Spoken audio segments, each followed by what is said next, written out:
आदिवासी 22 मौजा लौ महल और खिरवाल ने 12 सूत्री मांगों को लेकर गुरुवार को अल्लाहडी मोड़ से सालानपुर बीडीओ कार्यालय से रैली निकालकर प्रदर्शन करते हुए ज्ञापन सौंपा। आदिवासी समुदाय के प्रदर्शन को ध्यान में रख बीडीओ कार्यालय में भारी संख्या में पुलिस बल तैनात की गई थी। प्रदर्शनकारियों में से 10 लोगों का एक प्रतिनिधि मंडल ने बीडीओ देवांजन विश्वास को अपनी 12 सूत्री मांगों को लेकर ज्ञापन सौंपा। 12 सूत्री मांगों में आदिवासियों की जमीन की खरीद बिक्री पर रोक, आदिवासियों को खास भूमि का पट्टा दी जाए, आदिवासियों के मंदिरों को सरकारी तौर पर रिकॉर्ड कर बाउंड्री की जाए, होदला जंगल को नष्ट होने से बचाया जाए और स्थायी निर्माण पर रोक लगाया जाए, एसटीएससी के फर्जी प्रमाण पत्र पर रोक एवं रद्द की जाए। आजीविका, शिक्षा, स्वास्थ्य समेत अन्य मांगे मुख्य थी। ছিল যে আমরা 22 মৌজা ল মহল এবং খেরাল মহল পক্ষ থেকে বিডিও সাহেবকে এবং বিএলআর সাহেবকে আমরা ডেপুটেশন দিলাম। আমাদের মূলত দাবি আছে আদিবাসী জমি মানে অবৈধভাবে এটা বিক্রি করা হচ্ছে এবং যারা প্রকৃত জমির মালিক তারা কিন্তু কিছু লাভবান হচ্ছে না। তাদেরকে না জানিয়ে এই আদিবাসী জমিগুলোকে মানে বিএলআর সাহেবের ওখানের মধ্য দিয়ে বা অফিস থেকে অন্য নামে রেকর্ড হয়ে যাচ্ছে। এটার মানে আমরা প্রতিবাদ করছি যাতে সেভাবে না হয়। আদিবাসীদের মূলত যে কৃষিজমি সেই কৃষিজমিটাকে কোনোভাবেই যেন বাস্তুরূপে বা অন্যান্য রূপে ব্যবহার করা না হয়। কৃষিজমি একমাত্র কৃষকরা পাবে, কৃষকদের কাছে থাকবে, তারা চাষ করবে এবং আমাদের উপকারে লাগবে। এই বিষয়ে আমরা আমাদের 12 দফা দাবি বিডিও সাহেবকে জমা দিলাম এবং সেখানে যদি আমাদের কোনো প্রকার যদি আমাদের দাবি না মানা হয় তাহলে আমরা ঊর্ধ্বতন কর্তৃপক্ষের কাছে যাব এবং 22 মৌজা থেকে আরও মানে তীব্রতর আন্দোলন করব। আপনাদের আরেকটা দাবি থাকলো হদলা মৌজায় আপনারা বলছেন যে জমি দখল করে।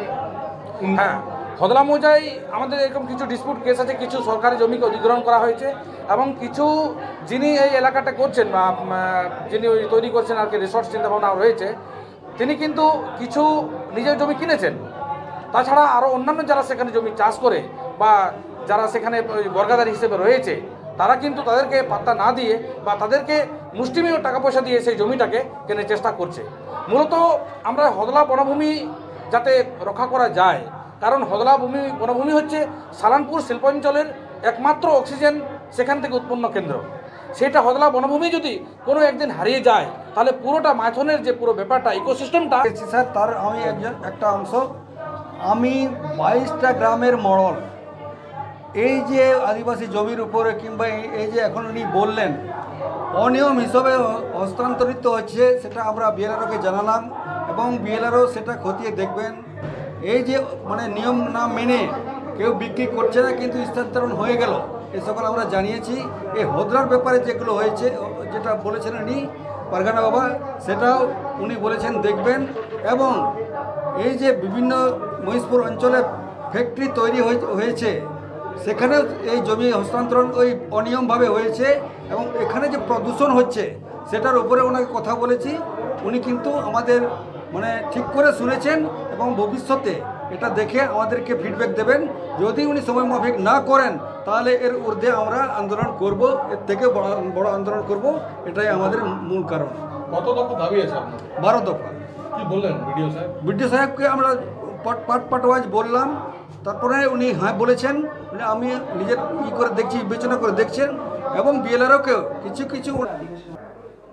আজকে আমাদের এখান থেকে যে আদিবাসী সংগঠন থেকে একটা ডেপুটেশনের জন্য এসেছিলো যারা, ওনাদের মেন বক্তব্য ছিল যে এখানে বহু জমি আছে যেগুলো আদিবাসীদের নামে হয়তো ওখানে ছিল, সেটা ওনাদের মধ্যে সেটা এখন ট্রান্সফার হয়ে যাচ্ছে বা কিছু হয়তো ধরুন ফরেস্টের ল্যান্ডে কেউ মানে দখল করছে, এই ধরনের ব্যাপার নিয়ে ওরা বলেছেন। তাছাড়া ওনারা বলেছেন যে অনেক কাস্ট সার্টিফিকেট যেগুলো রয়েছে সেগুলো অন্যান্য কীভাবে এখানকার লোক না হয়তো কাস্ট সার্টিফিকেট পেয়ে যাচ্ছে, অন্য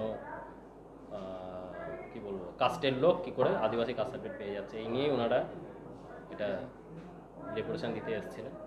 আর এই ডেপুটেশন নিয়ে ওনাদের সাথে আমাদের বিস্তারিত আলোচনা হয়েছে।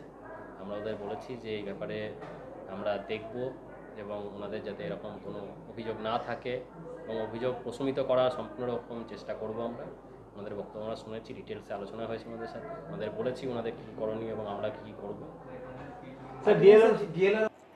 सालानपुर से राहुल तिवारी की रिपोर्ट, पीवीटीवी न्यूज। नियमित अपडेट एवं दुनिया भर की ताज़ा खबरों के लिए हमारे फेसबुक पेज को फॉलो एवं यूट्यूब चैनल को सब्सक्राइब करें।